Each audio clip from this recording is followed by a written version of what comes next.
de respeto a un demócrata progresista que era de la Torre.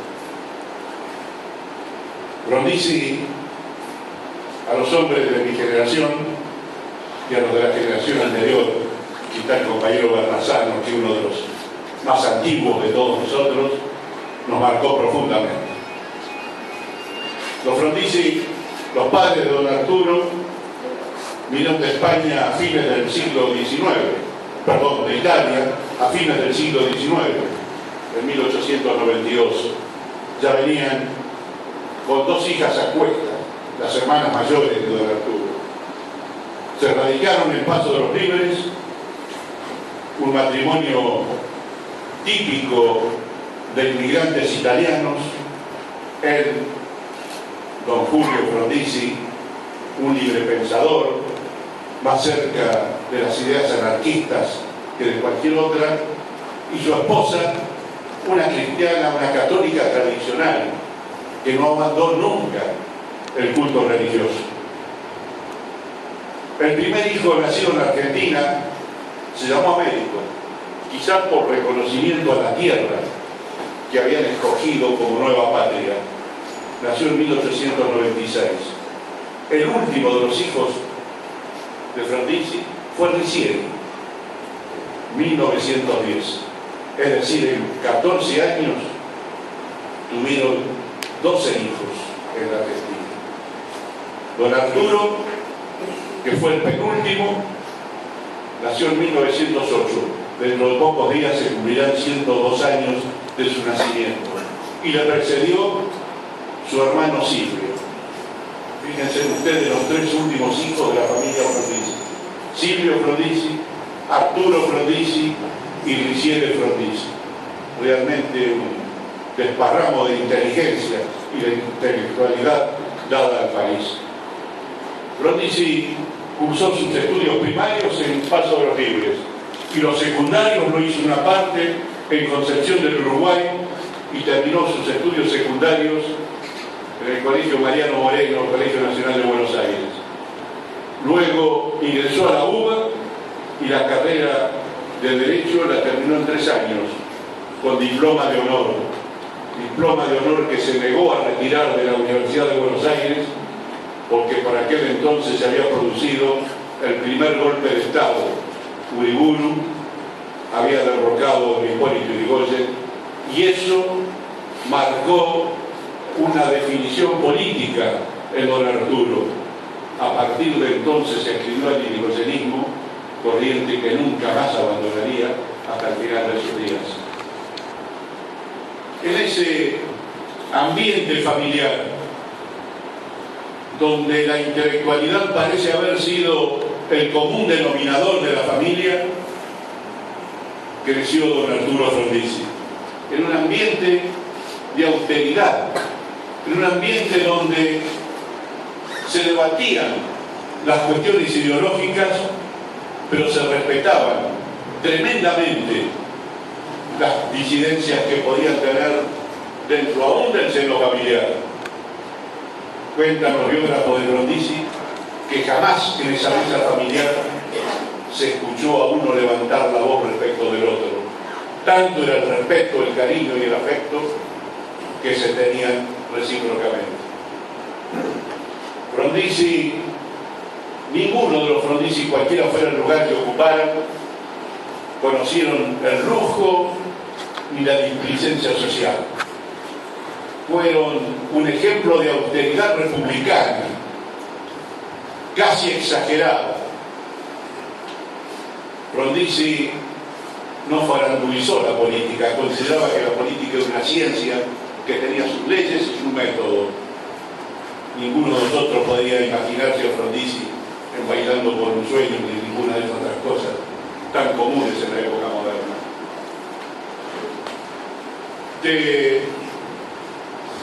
Terminada su carrera universitaria, sus primeros clientes fueron los presos políticos y gremiales que abundaban en la época de la década infame. Llegado a la Cámara de Diputados de la Nación, ejerció el cargo de diputado nacional desde el bloque opositor de los famosos 40 que integraban el bloque de la oposición, con absoluta dignidad, con mucho respeto hacia el adversario y con mucha responsabilidad. Por ejemplo, bastaría recordar que cuando el general Perón posibilitó que los opositores dirigieran mensajes al país, don Arturo, con absoluta mesura, pidió lo que pidió siempre: respeto pleno y vigencia de la Constitución Nacional. Poco tiempo después, ya producido el golpe de Estado y con la revolución libertadora ejerciendo el poder,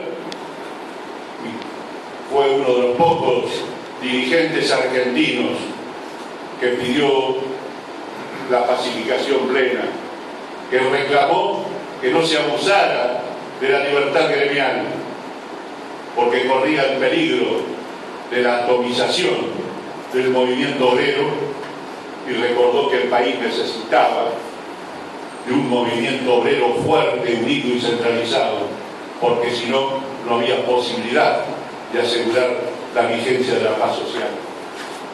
Y desde el gobierno, cuando subió el 1 de mayo del 58, se encontró con un país dividido, con un país donde regía una fuerte antinomia, peronismo versus antiperonismo.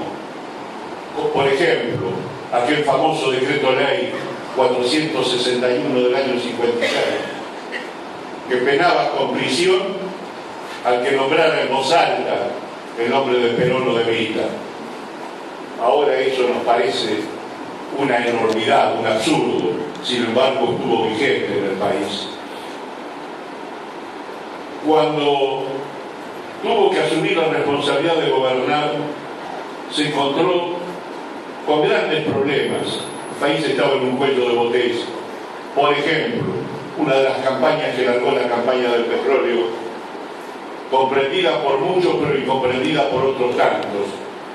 El país en aquel entonces, el 80% de la energía que se producía en el país se producía quemando petróleo, y el 60% de ese petróleo era importado.